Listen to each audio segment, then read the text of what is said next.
My name is Sharon. I met my husband Ryan through a mutual friend. Ryan was a very kind man, and we got married shortly after meeting. Our whirlwind romance led to a marriage just 3 months after we met, shocking our friends and family. But even now, 3 years into our marriage, we're living happily together. However, as with anything, there have been a few challenges. Since our marriage, the most difficult issue for me has been dealing with my mother-in-law. Her house is within walking distance from ours, but unless it's absolutely necessary, I try to avoid visiting. Why? Because she has a way of subtly bullying me when her husband and Ryan can't hear. This started the very first time I met her. When I went to introduce myself to my future in-laws, there was a moment when we ended up alone together. That's when she dropped her voice and asked me, "Sharon dear, where did you go to college?" I wondered if your educational background had anything to do with marriage, but when I told her where I went, she frowned and said, "Oh, I've never heard of it. You must have married Ryan for his money, didn't you?" I was so taken aback that I couldn't respond. I was shocked not only by her sudden, mean-spirited expression when Ryan and her husband weren't around, but also by what she said. Yes, Ryan is a doctor and a Harvard graduate. He probably has a lot of money, but we had decided to keep our finances separate. I had no idea how much money Ryan actually had. I thought it was strange that you got married after only 3 months. Listen here, Ryan is a gem. He's a doctor who graduated from Harvard. That's a big deal. Compared to that, I've never heard of your college. You must have gone to some third-rate university. If you married Ryan for his money, you should end it right now. I didn't marry him for his money. I truly want to be with Ryan. That's why I wanted to get married. Liar. You look like a fool. Can't bear the thought of someone like you having Ryan's child. Can you imagine a child with your stupid genes? The child would be pitiful, especially after I gave birth to such a smart son like Ryan. Don't worry, Ryan and I have decided not to have children. Ryan and I are both career-oriented. We're proud of our work, and when we decided to get married, we agreed not to have children. Despite her irritating comments, I managed to keep my anger in check and tell her our decision, which seemed to take her by surprise. "What?" she exclaimed, her eyes wide open. After a moment of stunned silence, she glared at me. "So, you're infertile, right?" "No, that's not it. We just decided not to have children." "Lies! It's unheard of for a married couple not to have children if they can. Ugh, why did Ryan decide to marry a woman like you? His life was perfect until now." In response to her lament, I found myself speechless.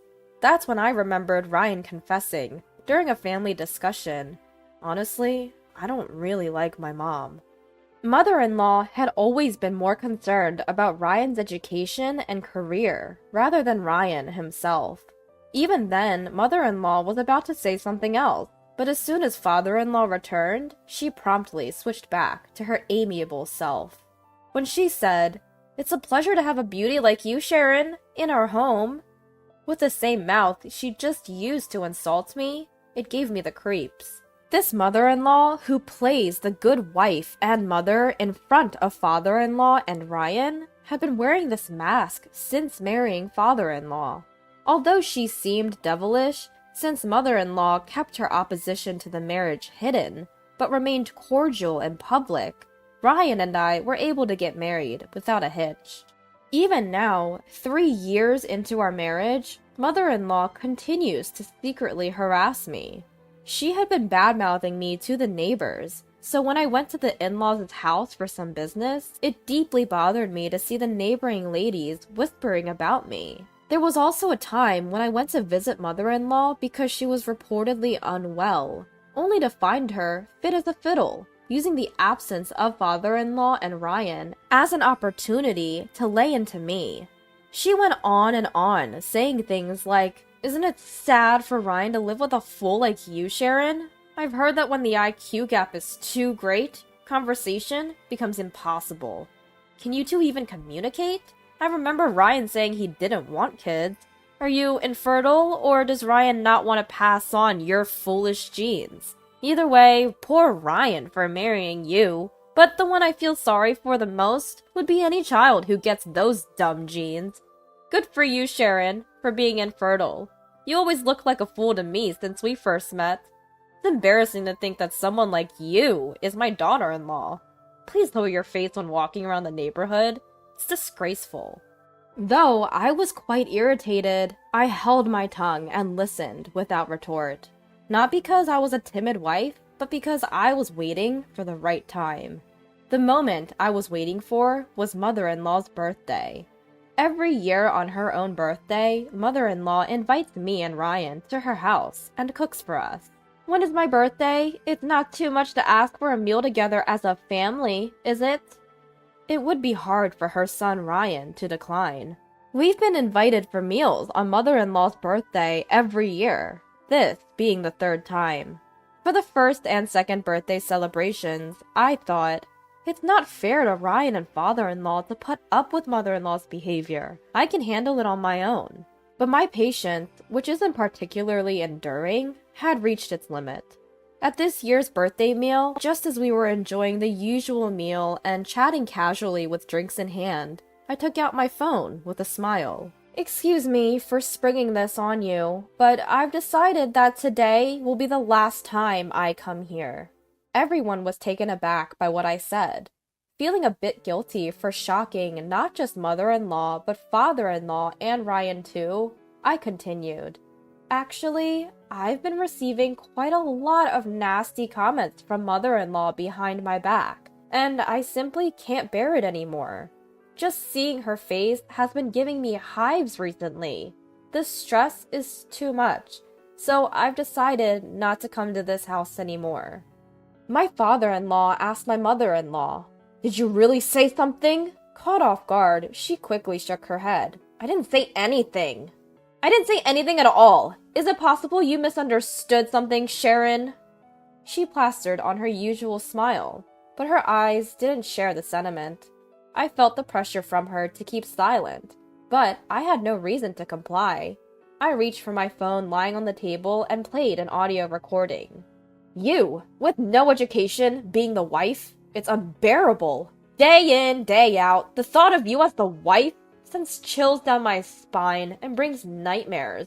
At the sound of the tirade coming from my phone, my father-in-law and Ryan were stupefied, while she turned as pale as a ghost. One after another, I played her hurtful words from my phone. I had been silently recording her tirades, waiting for the perfect moment to use them. Why the woman who can't even have children staying at home? Go outside and work for a change. You claim to work from home, but that's a lie, isn't it? Living off Ryan's money, you're nothing but a leech. Hey, Mom. The one who finally spoke up amidst the relentless stream of hurtful words was Ryan, his face as red as a beet. Why are you saying such terrible things to Sharon? And to think you said all this where Dad and I couldn't hear? That's just too devious. No, it's not true. It's all lies. Lies? With all this evidence, you think we're going to believe your excuses now?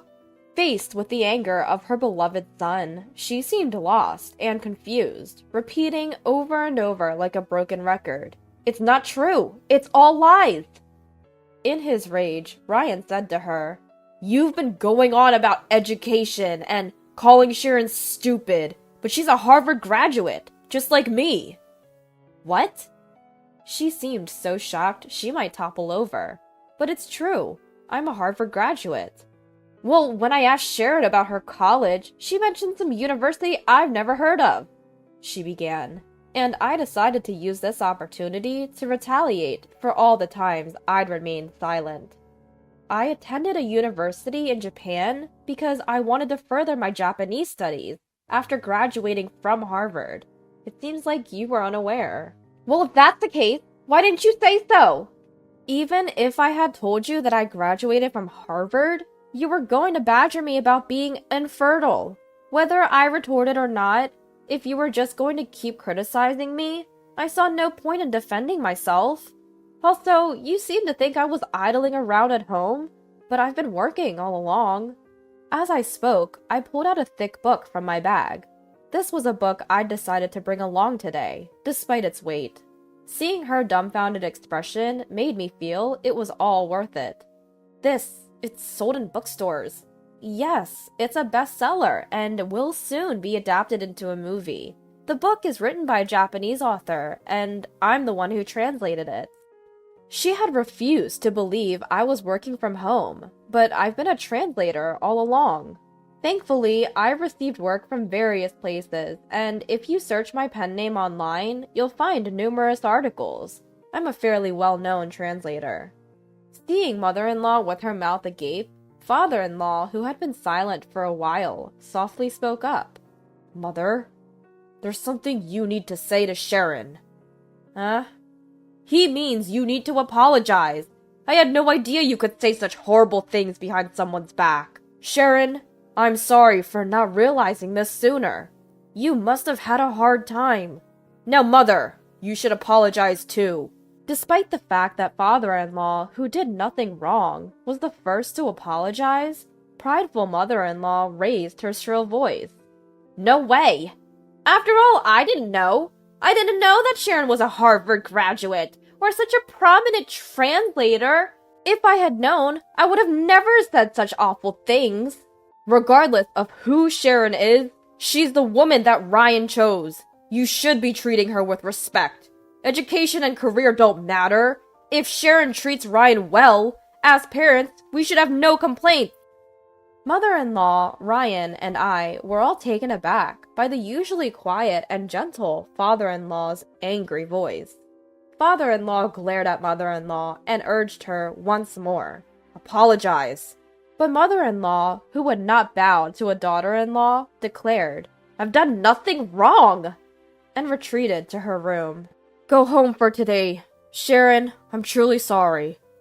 After father-in-law said this, Ryan and I decided to go home. When I apologized to Ryan for causing the situation, he replied, "I'm sorry for making you endure this." I realized once again what a wonderful husband I have. That evening, the intercom rang insistently. When I went outside, a sobbing mother-in-law was hunched over, continuously bowing her head. I'm sorry. Please forgive me. Tell Dad to forgive me too, please." What happened?" Just as I was recoiling from mother-in-law's pitiful state, father-in-law came running over, trying to get mother-in-law to stand up by saying, "Stop it! It's disgraceful!" Before the shocked us, mother-in-law said, "Stop! I can't go home until I'm forgiven," and then uttered a shocking phrase. "If I'm not forgiven, Dad will abandon me." A sighing father-in-law explained the situation. He had become disillusioned after seeing the true nature of mother-in-law, with whom he had spent many years. When mother-in-law persistently refused to apologize to me, father-in-law had told her, "I didn't think you were like this. I don't have the confidence to continue living with you."